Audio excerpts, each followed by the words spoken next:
রায়গঞ্জ শহরের বিশিষ্ট শিল্পপতি হিসেবে পরিচিত ছিলেন দীনদয়াল কল্যাণী। তারই পুত্র কৃষ্ণ কল্যাণী। 1979 সালের 26শে জুন জন্মগ্রহণ করেন তিনি। রায়গঞ্জ শহরের বুকেই বড় হয়ে ওঠেন। পরবর্তীতে পৈতৃক ব্যবসা নিয়েই এগিয়ে যেতে শুরু করেন কৃষ্ণ কল্যাণী।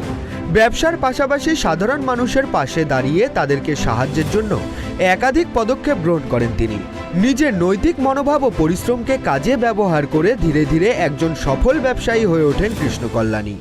শপিং মল থেকে শুরু করে তেলের মিল, রায়গঞ্জ ছাড়িয়ে তার বিভিন্ন ব্যবসা ছড়িয়ে পড়ে ভিন জেলাতেও।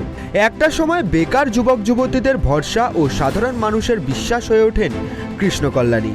বেকার যুবক যুবতীদের সহায়ার্থে রায়গঞ্জ শহরেই তৈরি করেন বেশ কিছু ব্যবসায়িক প্রতিষ্ঠান। সেই প্রতিষ্ঠানগুলিতে কাজের সুযোগ দেওয়া হয় শহরেরই বেকার যুবক যুবতীদের।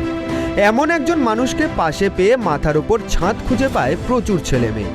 সমাজসেবামূলক কাজের পরিধি এবং সাধারণ মানুষের পাশে নিঃস্বার্থভাবে দাঁড়ানোর লক্ষ্যে তিনি যোগ দেন রাজনীতিতে। একদিকে রাজনীতি, অপরদিকে ব্যবসায়িক প্রতিষ্ঠান সামলেও সাধারণ মানুষের বিপদে তাদের পাশে দাঁড়াতে কখনো দ্বিধাবোধ করেননি কৃষ্ণ কল্যাণী। সবকিছু ঠিকঠাক চললেও মাঝখানে বাঁধসাধে করোনা সংক্রমণ। থমকে যায় শিক্ষা ব্যবস্থা থেকে শুরু করে যানবাহন পরিষেবা। এক প্রকার স্তব্ধ হয়ে যায় গোটা দেশ। কিন্তু সেই সময়ও সাধারণ মানুষের পাশে থেকেছেন কৃষ্ণ কল্যাণী। শিক্ষা ব্যবস্থা থমকে পড়ায় ছাত্রছাত্রীদের সুবিধার জন্য অনলাইনে শিক্ষাদানের ব্যবস্থা শুরু করেন তিনি। বাজারহাট, দোকানপাট পরিষেবা ব্যাহত হওয়ায় সকলের জন্য ভ্রাম্যমাণ খাবারের গাড়িও চালু করে দেন। শহরের বিভিন্ন প্রান্তে ঘুরে ঘুরে সকলের মধ্যে খাবার বিলি করার প্রক্রিয়া শুরু হয়ে যায়। করোনা শুরুর সময় থেকেই একের পর এক সমাজসেবামূলক কাজের সাথে নিজেকে যুক্ত করেন তিনি। জেলা জুড়ে লকডাউন পিরিয়ডে দুস্থ মানুষদের হাতে খাবার, শীতবস্ত্র, স্যানিটাইজার, মাস্ক সহ নানান জিনিস তুলে দিয়েছেন তিনি। আর্থিক অনটনে ভোগা সাধারণ নাগরিকদের পাশে চিকিৎসার খরচ জোগাড়, দুস্থ পড়ুয়ার পড়াশোনার টাকা জোগাড়েও আর্থিক সহযোগিতা করে অগ্রণী ভূমিকা পালন করতে দেখা গিয়েছে কৃষ্ণ কল্যাণীকে। রায়গঞ্জ ব্লকের রুদ্রখণ্ড গ্রামে নিজেরাই জমি দান করে রাস্তা নির্মাণের কাজে হাত লাগান গ্রামবাসীরা। খবর পেয়ে সাথে সাথেই সেখানে পৌঁছে গিয়ে সাধারণ মানুষের সুবিধার্থে রাস্তা নির্মাণের জন্য আর্থিক সহযোগিতা করেন কৃষ্ণ কল্যাণী। কিডনির জটিল রোগে আক্রান্ত রায়গঞ্জের দুই তরুণের পরিবারের দিকেও চিকিৎসার জন্য আর্থিক সহযোগিতার হাত বাড়িয়ে দিয়েছিলেন তিনি।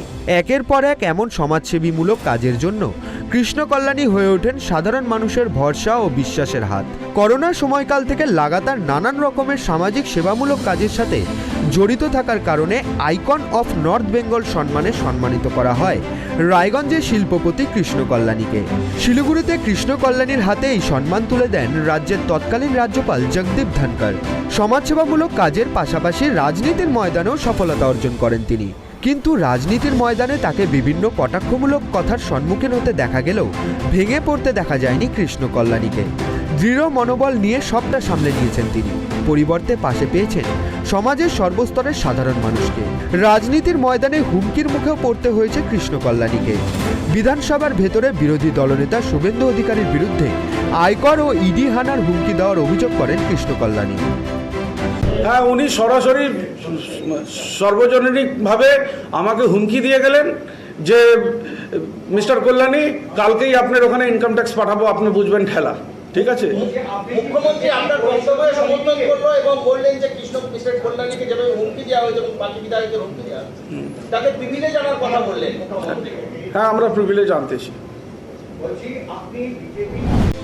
এরপর সম্প্রতি রায়গঞ্জে এসে নাম না করেই এই প্রসঙ্গ টেনে বিরোধী দলনেতাকে কটাক্ষ করেন তৃণমূলের সর্বভারতীয় সাধারণ সম্পাদক অভিষেক বন্দ্যোপাধ্যায়। তার ঠিক একদিন পরেই অর্থাৎ বুধবার রায়গঞ্জে কৃষ্ণ কল্যাণীর অফিসে যৌথভাবে হানা দেয় আয়কর বিভাগ ও এনফোর্সমেন্ট ডিরেক্টরেটের আধিকারিকরা। শুধু অফিস নয়, তার বাড়ি ও ফ্যাক্টরিতেও চলে দীর্ঘ 30 ঘন্টারও বেশি সময় ধরে যৌথ তল্লাশি। বৃহস্পতিবার ভোর 4টা নাগাদ বাড়ি থেকে কৃষ্ণ কল্যাণীকে নিয়ে আসা হয় অফিসে। সেখানেও চলে ম্যারাথন জিজ্ঞাসাবাদ। কিন্তু প্রতিবেদন তৈরি হওয়ার সময় পর্যন্ত মেলেনি কোনো রকম দুর্নীতির প্রমাণ। কোনো রকম দুর্নীতিমূলক কাজের তথ্য প্রমাণ পাননি কেন্দ্রীয় সংস্থার আধিকারিকরা। এদিকে আয়কর ও ইডির যৌথ অভিযানের খবর পেতেই কৃষ্ণ কল্যাণীর বাড়ি এবং অফিসের সামনে ভিড় জমান তার অনুগামীরা। এদিকে অনুগামীদের পাশে পেয়ে মনোবল আরও দৃঢ় হয়ে ওঠে তার। কখনো বাড়ির ছাদে দাঁড়িয়ে, আবার কখনো অফিসের জানালা দিয়ে আত্মবিশ্বাসের সাথে অনুগামীদের উদ্দেশ্যে হাত নাড়তে দেখা গিয়েছে কৃষ্ণ কল্যাণীকে। একদিকে শিল্পপতি, অপরদিকে সততার সাথে রাজনীতির ময়দানে লড়াই করা একজন বিধায়ককে যে এইভাবে ভয় দেখানো কিংবা দুর্বল করা যাবে না, তার প্রমাণ আরও একবার মিলল।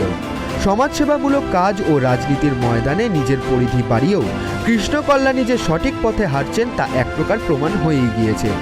বারবার সাধারণ মানুষ ও অনুগামীদের উদ্দেশ্যে স্বতঃস্ফূর্ততার সাথে হাত নেড়ে কৃষ্ণ কল্যাণী বুঝিয়ে দিয়েছেন তিনি সাধারণ মানুষের পাশে ছিলেন, আছেন এবং থাকবেন।